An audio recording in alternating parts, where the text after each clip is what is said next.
Bueno, hermanos, vamos a buscar en la Biblia el Evangelio de Juan, Juan capítulo 8. Juan capítulo 8, el número de la página en mi Biblia es 1284. Juan capítulo 8, y esta noche estudiamos los versículos 1 a 11. Juan capítulo 8, versículo 1 a 11.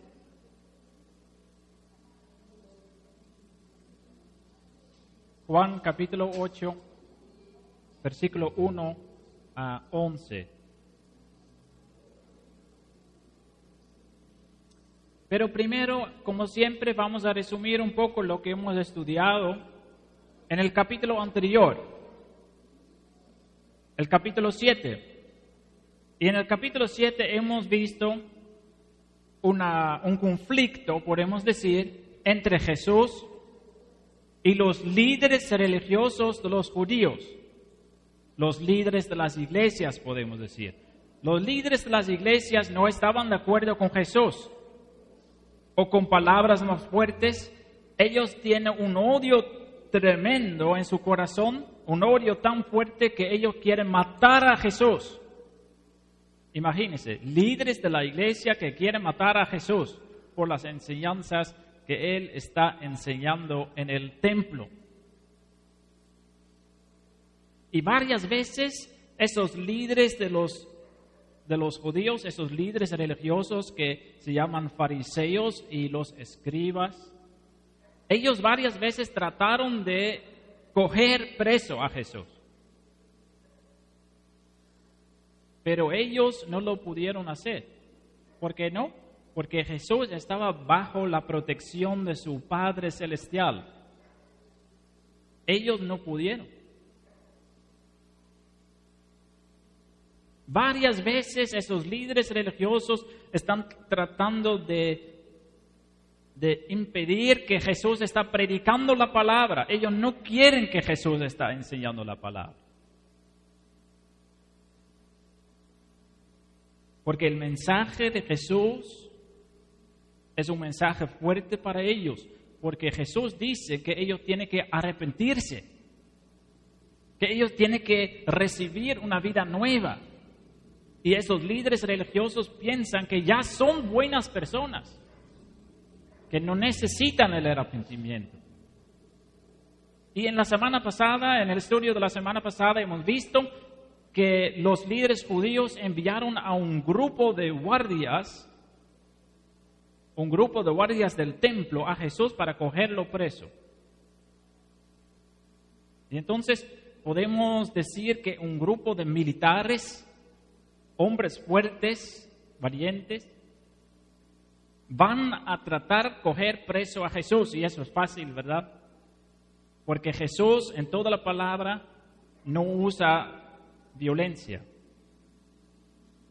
Jesús en toda la palabra no huyó de ninguna situación. Y entonces es una obra fácil para esos guerreros. Ellos solamente tienen que ingresar al templo, porque Jesús está en la plaza del templo predicando la palabra. Solo tiene que ingresar en el templo y coger preso a Jesús, nada más. Fácil para ellos. Pero lo que leemos en el capítulo anterior y lo que hemos estudiado la semana pasada es que esos guardias regresaron a los líderes de judíos sin Jesús. ¿Por qué? Porque ellos fueron derrotados completamente. ¿Cómo? ¿Con armas tal vez o fuego del cielo? ¿Algo así? No. Ellos fueron derrotados por la palabra de Dios. Mientras ellos estaban caminando hacia Jesús para cogerlo preso, estaban escuchando sus palabras y sus palabras fueron tan impresionantes para ellos que ellos olvidaron simplemente coger preso a Jesús. Empezaron a escuchar a sus predicaciones.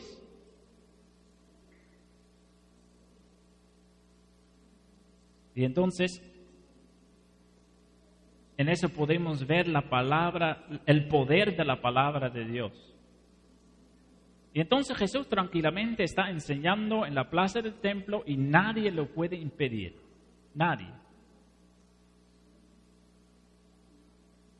Está enseñando a una multitud, dice la palabra. Y algunos de esta multitud creían que Jesús realmente es el Cristo.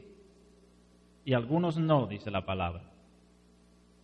Y en la parte de hoy, los líderes religiosos van a usar o tratar de coger a Jesús, pero de otra manera. Una manera muy diferente. Eso vamos a estudiar en esta noche. Los versículos 1 a 11 del capítulo 8. ¿Y quién me puede ayudar con el versículo 1? Alguien de los niños. Porque es un versículo muy fácil para leer. Niños, ¿quién puede leerlo? Versículo 1. Versículo 1 del capítulo 8. ¿Quién lo puede hacer? ¿Sí?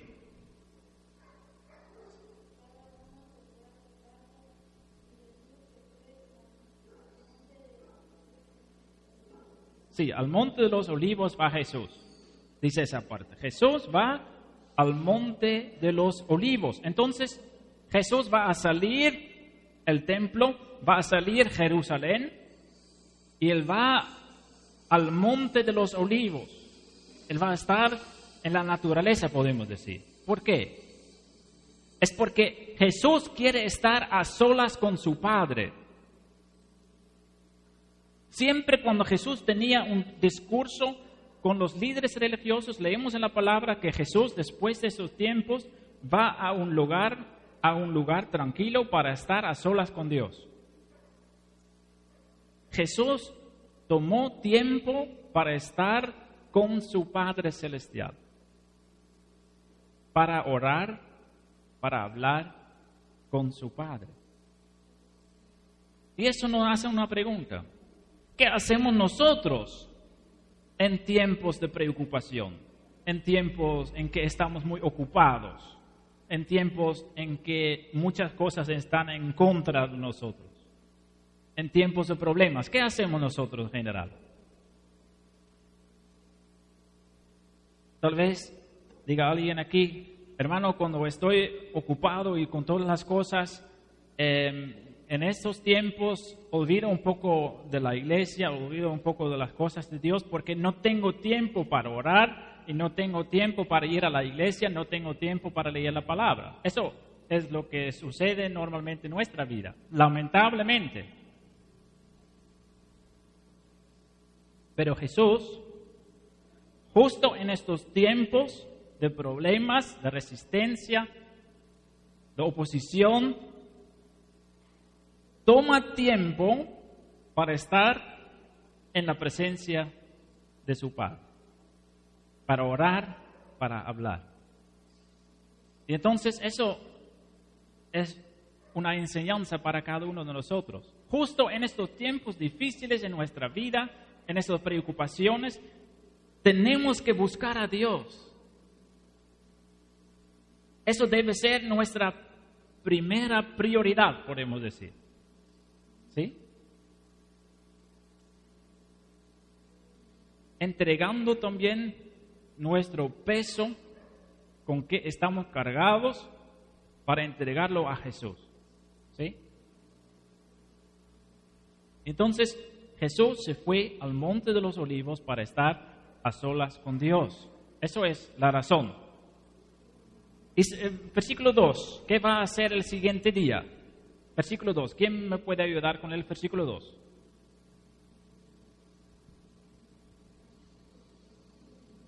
Versículo 2. Hermana.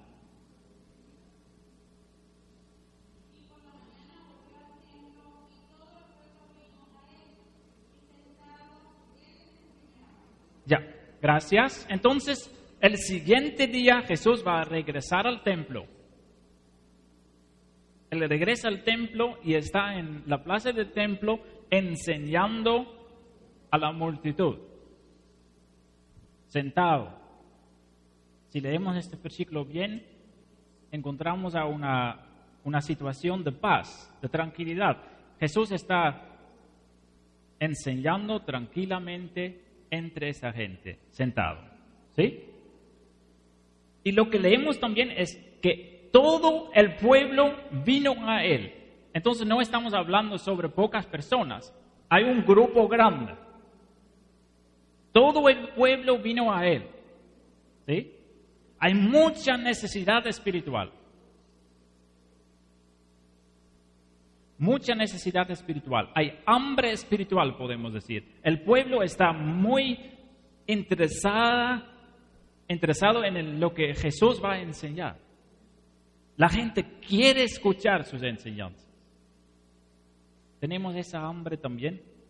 Cuando vamos a la iglesia para escuchar las palabras de Dios, porque estamos juntos escuchando la palabra de Dios, ¿verdad? Mis palabras no son la palabra de Dios, pero lo que estamos estudiando sí es la palabra de Dios. ¿Tenemos esa hambre? Pero ustedes pueden entender que lo que está sucediendo aquí en la plaza del templo, eso no es agradable para estos líderes religiosos, porque mira lo que está pasando. Todo el pueblo está escuchando a Jesús. Y ellos quieren matar a Jesús. Ellos no les gusta la influencia que Jesús tiene. Y entonces, ellos van a pensar, porque ya han tratado muchas cosas. Han tratado de buscarlo, a matarlo. Han enviado a esos guardias para cogerlo preso. Y muchas cosas más. Pero no lograron a matar ni a coger preso a Jesús. Entonces ellos van a encontrar otra forma. En versículo 3 podemos leerlo. Versículo 3. ¿Quién puede leer versículo 3? ¿Hermana?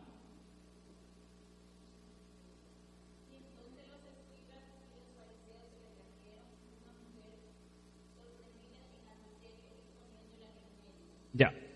Y entonces ahí viene de nuevo estos líderes religiosos, ¿sí? Viene a Jesús, los escribas y los fariseos, dice ese versículo, ¿sí? Esos líderes religiosos que piensan que son buenas personas, que piensan que son mucho mejor que el resto del pueblo. Ellos piensan de sí mismos que son hombres piadosos, pero eso es orgullo, ¿sí? Y Dios odia el orgullo. Y entonces, ¿qué van a hacer ellos? Y qué vergüenza si leemos lo que está pasando, hermanos. Imagínense, hemos leído en el versículo 2 que todo el pueblo está donde Jesús, ¿no? Y entonces podemos pensar en muchas personas. ¿Sí? Hay un grupo muy grande y ellos vienen con una mujer. Y ese versículo dice, sorprendida en adulterio. Ellos cogieron a una mujer que estaba cometiendo adulterio, sorprendida en el hecho. Y entonces con ella van a toda esa multitud, van a ponerla al frente de toda esa multitud, ¿sí? Y ahí, eso vamos a leer en los versículos que siguen. Ahí van a hablar con Jesús sobre el hecho de esa mujer. Eso es muy mal, hermanos. Muy mal. Y no estoy hablando sobre cometer adulterio. Cometer adulterio sí también es mal, pero estoy hablando sobre esos líderes. Es muy mal poner al frente en una multitud para acusar a esa mujer. ¿Sabe lo que es la manera bíblica? Si usted sabe que una persona está andando en un camino mal,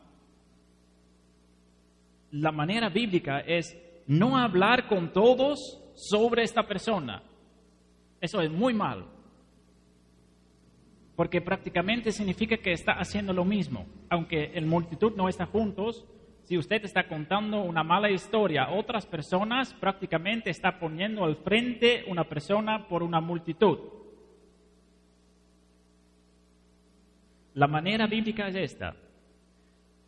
Para hablar personalmente con esa persona, y no para acusarla, sino para hablar con esa persona, diciendo, hermano, hermana, yo escuché tal o tal cosa, y eso no está bien,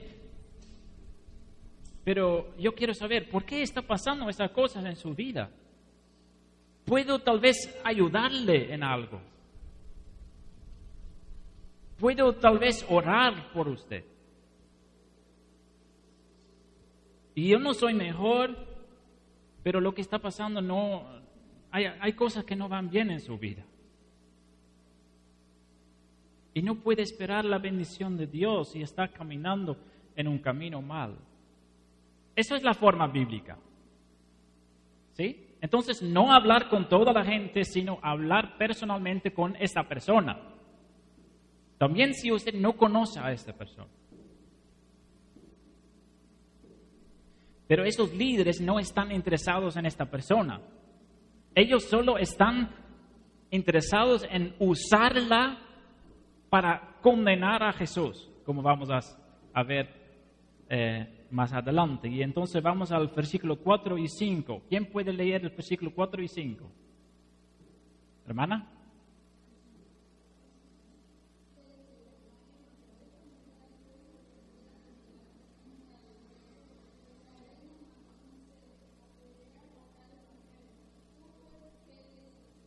Gracias. Entonces, ¿qué dice, hermanos? ¿Qué dice ellos? Maestro, dice ellos. Entonces, esos líderes religiosos vienen a Jesús y dicen, maestro, mira lo que tenemos aquí. Mira lo que tenemos aquí. Una mujer muy mala. Una pecadora. Y estamos seguros que ella es una pecadora porque nosotros lo cogimos en su dormitorio cuando estaba con otro hombre. Eso es lo que están diciendo ellos. Y entonces dice ellos, ¿qué tenemos que hacer? ¿Matarla? Como dice la ley de Moisés. ¿Qué tenemos que hacer? Versículo 6. Versículo 6. Sí, hermana.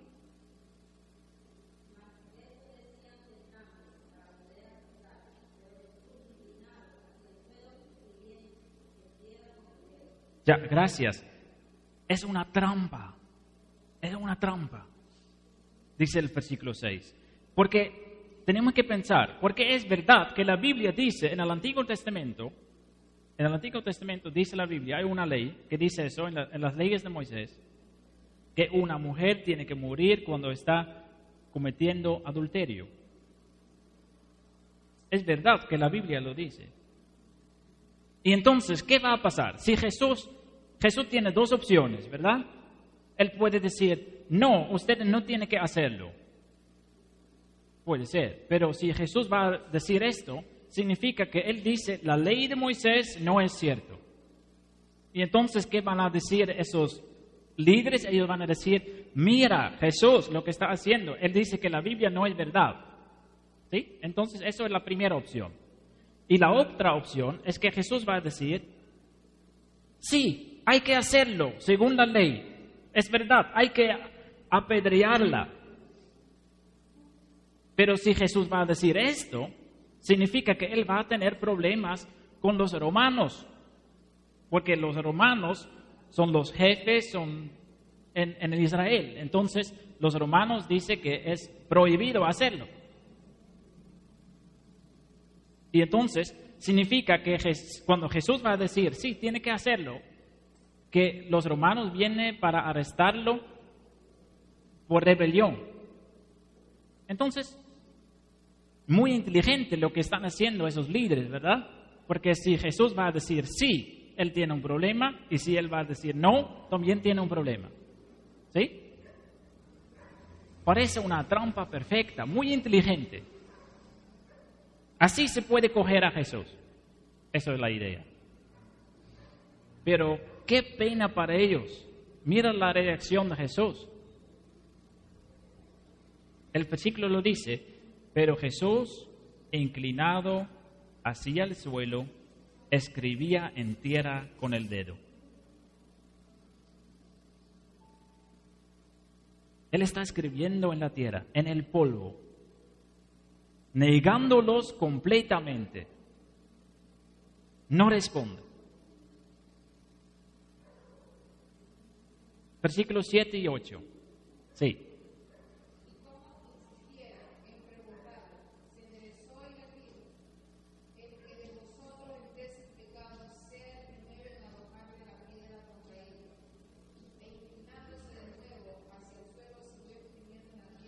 Ya. Y entonces esos líderes religiosos se enojan.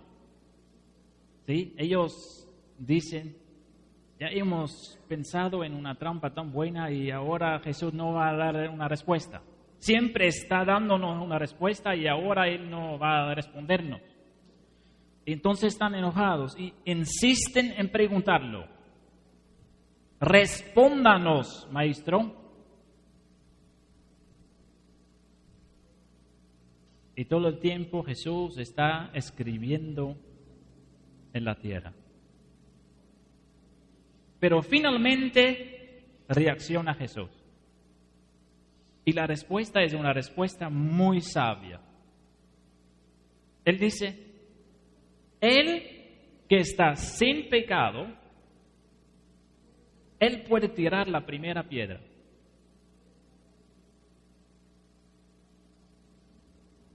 Y entonces no está diciendo que sí, no está diciendo que no. Tenemos que pensar un rato en eso, lo que dice Jesús, hermanos. Porque el único en este grupo que está aquí en la plaza del templo, el único que está sin pecado es Jesús. ¿Quién puede tirar la primera piedra? Solo Jesús. Y después, dice este versículo, Jesús sigue escribiendo en la tierra. ¡Qué decepción para los líderes religiosos! Han preparado su trampa muy cuidadosamente y ahora Jesús, con una simple respuesta, rompe todos sus planes. De nuevo.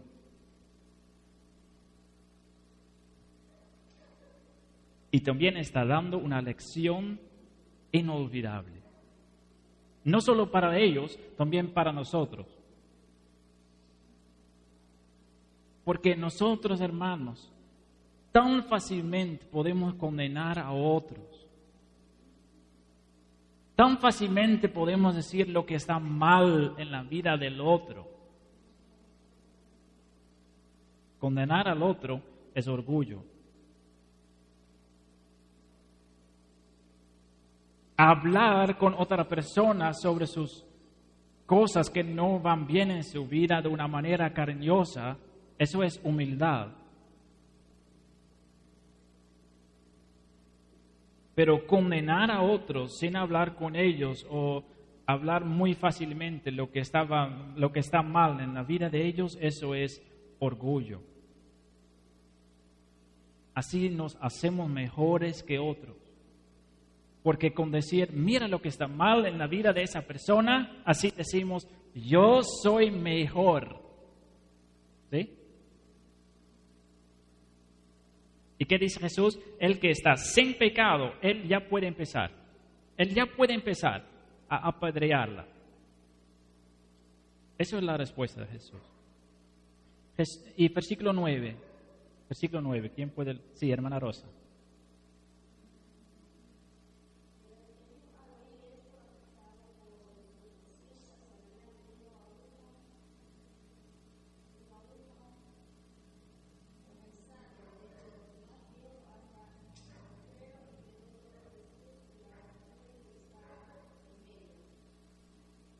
Y entonces, ¿qué está pasando, hermanos? ¿Qué está pasando? Las palabras de Jesús llegan directamente al corazón de ellos. Ellos pensaban que eran mejores. Pero ese versículo dice que con lo que Jesús dice, ellos son acusados por su conciencia. ¿Sabe usted lo que es la conciencia? Todos nosotros tenemos una conciencia. La conciencia es ese voz pequeño que usted escucha cuando está haciendo algo mal. ¿Lo reconoce o no? ¿Sí? Todos reconocemos eso, ¿sí? Al momento que estamos haciendo algo malo, hay algo aquí que dice, no tiene que hacerlo, eso es mal. ¿Sí? Eso es la conciencia. ¿Sí? Y entonces, en este momento, todos ellos escuchan esta voz que dice, tú no puedes tirar la primera piedra.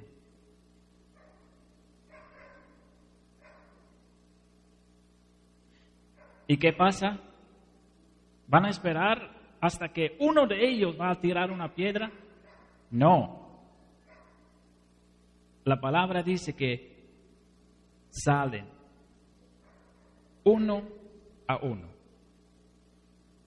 Y hay algo interesante también, porque esa palabra dice, comenzando desde los más viejos, ¿sí? Los ancianos,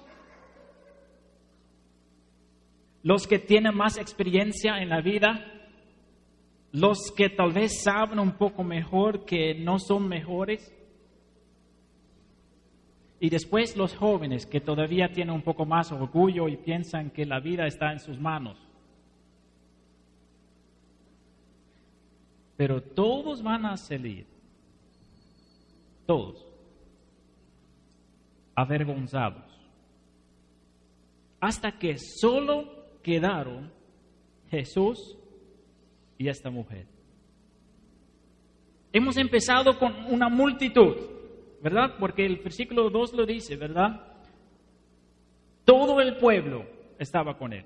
Y también esos líderes religiosos. Y esa mujer. Y Jesús mismo. Y ahora, ¿dónde están todos? Solo quedaron Jesús y esta mujer.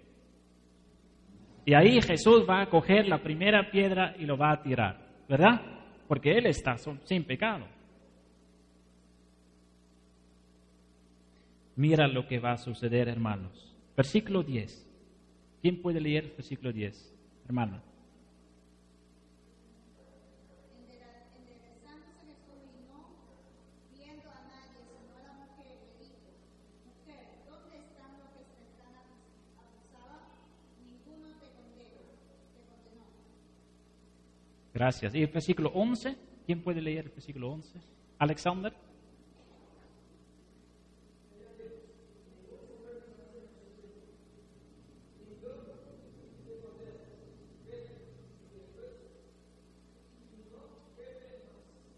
Ya. Hermanos, la misericordia de Jesús podemos ver en esa parte. Aunque Jesús tiene el derecho de coger una piedra y tirarla por el pecado cometido por esta mujer, Él no lo hace.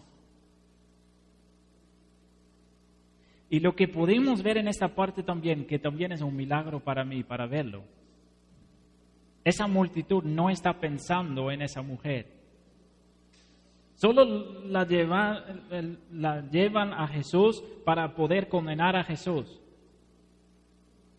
Pero qué vergüenza para esta mujer, para ser acusada al frente de una multitud. Pero aunque nadie estaba pensando en esta mujer, Jesús estaba pensando en esta mujer.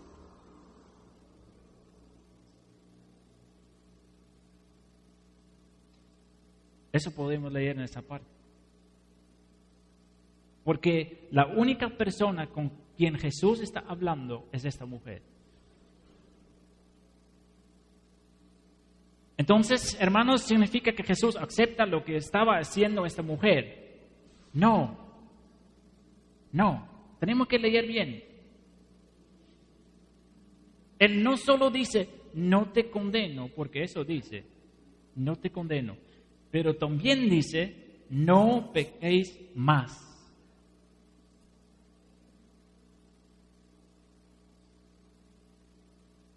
Entonces la reacción de Jesús es esta. No importa lo que ha hecho mal. Y esto no solo está diciendo a esta mujer, también a cada uno de nosotros. No importa lo que ha hecho mal. Jesús no le condena si usted va a donde Jesús, a confesar honestamente sus pecados.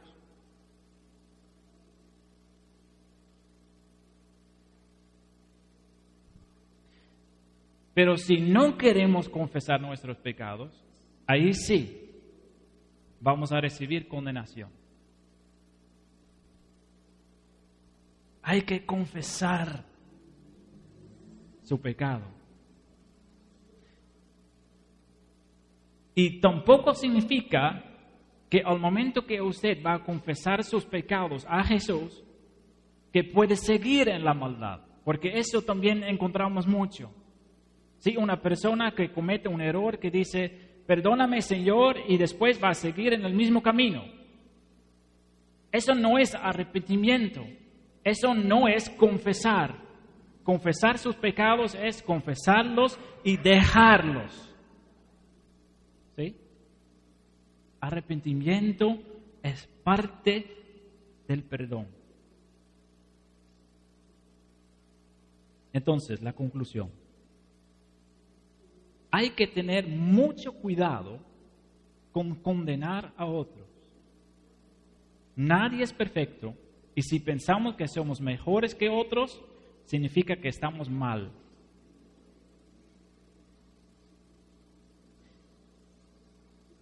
Y la otra lección es, todos cometemos pecados, todos nosotros. Yo, ustedes, niños, ustedes también. Todos cometemos pecados. Pero hay que pedir perdón. Hay que confesarlos y dejarlos. Porque pedir perdón no es un excuso para seguir en la maldad. No peques más, dice Jesús. Perdón y arrepentimiento van de la mano. Y para todos ellos que están tratando de esconderse, hay un mensaje claro. Jesús sabe perfectamente de cada pecado que hay en su vida. Jesús ya sabe de cada pecado que hay en su vida. Y entonces no tiene sentido para tratar de esconderlos ante Dios. No podemos engañar a Dios. A la gente sí podemos engañar muy fácilmente, mostrando una cara diferente, presentándonos como la mejor persona del mundo. Eso es fácil. Eso es fácil. Pero a Dios no podemos engañar. Dios sabe de cada pecado en nuestra vida. Y entonces no tenemos que esconderlos, sino tenemos que confesarlos y arrepentirnos. Confesarlos honestamente, confesarlos humildemente. Porque en esa parte encontramos a un Jesús que no condena, sino a un Jesús que tiene misericordia con esta mujer. Él recibe a esa mujer y recibirá a cada uno de nosotros cuando vengamos a confesar nuestros pecados, dándonos una oportunidad para empezar de nuevo con Él. Y entonces, hermanos, aunque esos líderes religiosos estaban tratando de coger de nuevo a Jesús, Jesús a través de esa historia está mostrándonos su misericordia. Amén.